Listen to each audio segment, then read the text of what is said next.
Bismillahirrahmanirrahim. Assalamualaikum warahmatullahi wabarakatuh. Sahabat yang beriman dimanapun berada, semoga kita selalu dalam lindungan Allah Subhanahu wa Ta'ala. Bismillahirrahmanirrahim. Allahumma salli ala Sayyidina Muhammad wa ala ali Sayyidina Muhammad. Segala puji bagi Allah Subhanahu wa Ta'ala, Rabb semesta alam. Salawat dan salam kepada Nabi kita, Nabi Muhammad sallallahu alaihi wasallam, keluarganya, para sahabat-sahabatnya, dan orang-orang yang mengikuti mereka hingga akhir zaman. Izinkan saya di kesempatan yang mulia ini, saya akan membahas tentang tanda-tanda besar kiamat yang tidak akan dilihat oleh orang mukmin. Sahabat yang beriman dimanapun berada, sebelum saya membahas panjang tentang tanda besar kiamat yang tidak akan dilihat oleh orang mukmin, saya meminta untuk bantu like, share, dan subscribe YouTube channel Map Official Channel agar tetap berkarya dan membahas tentang kisah-kisah Islamik, tentang kisah-kisah Imam Mahdi dan tanda-tanda besar kiamat. Sahabat yang beriman dimanapun berada, kembali ke pembahasan mengenai tanda-tanda besar kiamat yang tidak akan dilihat oleh orang mukmin. Tanda-tanda kiamat yang tidak akan dilihat oleh orang mukmin itu ada 4. Yang pertama yaitu pembenaman bumi di timur. Kemudian yang kedua, pembenaman bumi di barat. Yang ketiga, pembenaman bumi di semenanjung Arabia. Kemudian yang keempat, keluarnya api dari dasar Teluk Aden atau dari timur yang akan menggiring manusia ke mahsyar atau tempat pengumpulan mereka. Sahabat yang beriman dimanapun berada, yang dimaksud dengan pembenaman bumi di atas adalah terbelahnya bumi yang akan menelang manusia, yang mana ia merupakan suatu azab seperti sabda Rasulullah sallallahu alaihi wasallam. Terhadap umat ini akan terjadi pembenaman bumi, perubahan bentuk atau kepada yang buruk, dan bumi longsor apabila sudah muncul para penyanyi, wanita, alat-alat musik, dan minuman-minuman keras atau khamar. Pembenaman bumi, perubahan bentuk kepada yang buruk, dan bumi longsor terhadap manusia tidak akan terjadi secara umum. Akan tetapi Allah Subhanahu wa Ta'ala akan melindungi umat ini atau kaum mukminin dari itu semua. Maka ia hanya akan terjadi terhadap kaum tertentu. Oleh karena itu, maka sesungguhnya Allah Subhanahu wa Ta'ala akan menjaga orang-orang yang beriman sehingga mereka tidak akan melihat guncangan hari kiamat yang mana terjadi sebelumnya 3 pembenaman bumi di timur, di barat, dan di tanah Arab tersebut. Sahabat yang beriman dimanapun berada, semoga kita selalu dalam lindungan Allah Subhanahu wa Ta'ala. Telah bersabda Rasulullah sallallahu alaihi wasallam, kiamat tidak akan terjadi kecuali atas manusia-manusia yang paling jahat. Kiamat tidak akan terjadi kecuali apabila di bumi tidak disebut-sebut lagi atau nama Allah. Setelah terjadinya 3 pembenaman bumi tersebut, datanglah tanda kiamat besar yang paling terakhir, yang mana ia juga merupakan syarat yang pertama dari kehancuran alam besar yang sebenarnya, yaitu keluarnya api dari negeri Yaman atau dari dasar Aden atau dari timur yang akan menggiring manusia ke bumi mahsyar mereka di Syam.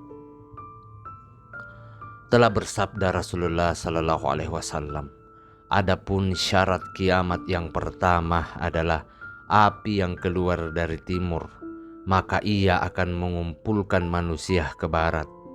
dalam sebuah hadis yang diriwayatkan oleh Muslim pada bab pertama dari Abu Hudzaifah Ibnu Asid telah bersabda Rasulullah Sallallahu Alaihi Wasallam, dan yang terakhir darinya adalah keluarnya api dari negeri Yaman yang akan menggiring manusia ke mahsyar. Dan dalam riwayat hadis yang lain disebut, keluarnya api dari dasar Aden yang akan menggiring manusia ke mahsyar, dan api tersebut akan bermalam di tempat manapun manusia bermalam, dan ia akan berada dimanapun manusia itu tidur, siang ataupun istirahat. Sahabat yang beriman dimanapun berada, api tersebut tidak akan menyisakan atau membiarkan seorang kafir pun, akan tetapi ia akan menggiring semua mereka ke depannya dengan sejadi-jadinya, dan barang siapa yang berlambat-lambat di belakang, maka ia akan memakan atau membakar mereka, sehingga mereka terpaksa tergiring ke bumi mahsyar di Syam. Sahabat yang beriman dimanapun berada, kehancuran dan kemusnahan alam. Sebelum menutup bab kelima ini, sebaiknya di sini kami memaparkan peristiwa tentang kehancuran dunia serta permulaan hidup akhirat yang kekal abadi, yang mana ia berhubungan erat dengan tanda-tanda besar kiamat yang telah kita sebutkan pada pasal-pasal yang lalu. Apalagi hal ini merupakan suatu akidah atau etikat yang wajib untuk kita ketahui dan kita imani bersama di sahabat yang beriman dimanapun berada. Sesungguhnya ketika Allah Subhanahu wa Ta'ala telah mengizinkan berakhirnya dunia dan kehancuran alam semesta, maka ia akan memerintahkan kepada malaikat yang diwakilkan untuk meniup, yaitu trompet raksasa atau sangkakala, yaitu malaikat Israfil, sebanyak 3 kali tiupan. Tiupan pertama yakni tiupan guncangan. Tiupan yang pertama ini adalah panjang dan menyebabkan keguncangan dan kepanikan semua yang berada di langit dan yang berada di bumi, kecuali orang-orang yang dikehendaki oleh Allah Subhanahu wa Ta'ala, yaitu para nabi dan para syahid, karena tiupan ini akan menggentarkan dan membuat panik semua yang hidup. Sedangkan para rasul dan syahid adalah hidup di sisi Tuhan mereka, maka Tuhan pun melindungi mereka dari guncangan tiupan ini. Allah Subhanahu wa Ta'ala berfirman, dan ingatlah hari ketika ditiup sangkakala, maka terkejutlah segala yang di langit dan di bumi, kecuali siapa yang dikehendaki Allah, dan mereka semua akan datang menghadapnya dengan merendahkan diri. Surat An-Naml ayat 87. Sahabat yang beriman dimanapun berada, tiupan ini akan menimpa segenap alam semesta dengan guncangan yang keras dan hebat yang akan menanggalkan segala hubungan sendi dan melepaskan semua ikatan yang mengikat susunan setiap bagian alam yang rapih atau harmonis ini. Maka dari itu, ia akan mengguncangkan bumi seguncang-guncangnya, mendatangkan gunung dengan bumi selumat-lumatnya, meletuskan gunung-gunung dan sangat, sehingga menjadi debu yang bertebaran.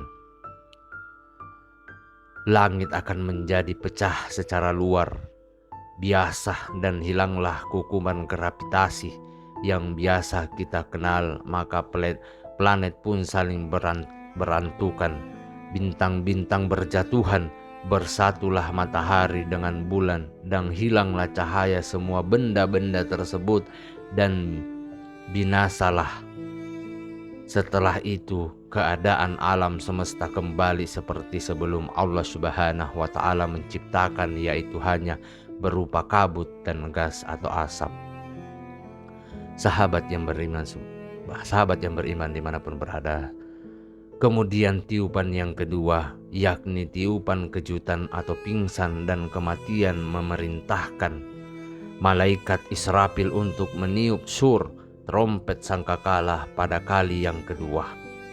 Dengan tiupan ini terkejutlah atau pingsanlah dan matilah semua makhluk yang berada di langit dan di bumi, termasuk para nabi dan para syahid, kecuali orang-orang yang dikehendaki oleh Allah Subhanahu wa Ta'ala, yaitu sebanyak 8 malaikat, yakni Jibril, malaikat Mikail, Israfil, Israel, dan para malaikat pembawa arsy yang keempat. Allah Subhanahu wa Ta'ala berfirman, dan ditiuplah sangkakala, maka matilah siapa yang ada di langit dan di bumi, kecuali siapa yang dikehendaki oleh Allah Subhanahu wa Ta'ala. Kemudian ditiup sangkakala itu sekali lagi, maka tiba-tiba mereka berdiri menunggu keputusannya masing-masing. Surat As-Zumar ayat 68. Sahabat yang beriman dimanapun berada, semoga kita selalu dalam lindungan Allah Subhanahu wa Ta'ala. Kemudian setelah itu Allah Subhanahu wa Ta'ala menurunkan hujan dari langit seperti gerimis atau bayangan atau naungan, yang mana dengannya tumbuhlah semua jasad makhluk seperti tumbuhnya Sallallahu alaihi wasallam, dan sesungguhnya semua manusia akan hancur kembali kecuali ekor yang terakhir, yaitu tulang yang ada di punggung paling bawah, dan darinya tubuh atau jasad tersusun kembali. Maka jadikanlah itu sebagai itibar, wahai orang-orang yang punya penglihatan atau akal. Sahabat yang beriman dimanapun berada. Kemudian tiupan yang terakhir atau yang ketiga, yakni tiupan kebangkitan.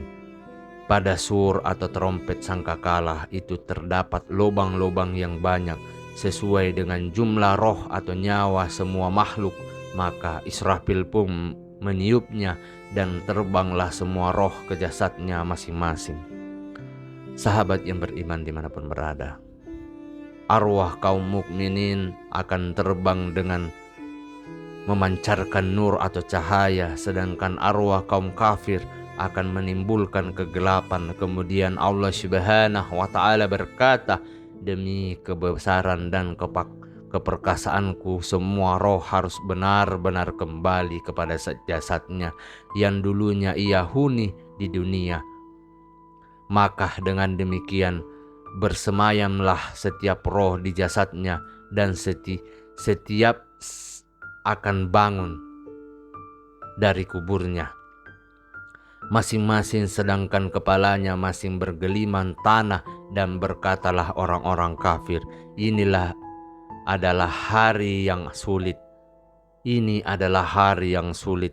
Sedangkan orang-orang mukmin berkata, segala puji bagi Allah Subhanahu wa Ta'ala yang telah menghilangkan kesedihan dari kami. Sahabat yang beriman dimanapun berada, semoga kita selalu dalam lindungan Allah Subhanahu wa Ta'ala. Demikianlah pembahasan tentang tanda-tanda besar kiamat yang tidak akan dilihat oleh orang mukmin, dan kehancuran dan kemusnahan alam. Semoga apa yang saya sampaikan pada kesempatan yang mulia ini bisa bermanfaat untuk kita semua. Saya memohon maaf apabila ada salah kata ataupun ucapan dalam video ini. Perlu kita ketahui bahwa kebaikan serta kebenaran itu hanya milik Allah Subhanahu wa Ta'ala. Keburukan serta kesalahan itu datangnya dari saya pribadi selaku manusia biasa yang tidak pernah luput akan kesalahan. Akhir kata, wabillahi taufiq wal hidayah. Wassalamualaikum warahmatullahi wabarakatuh.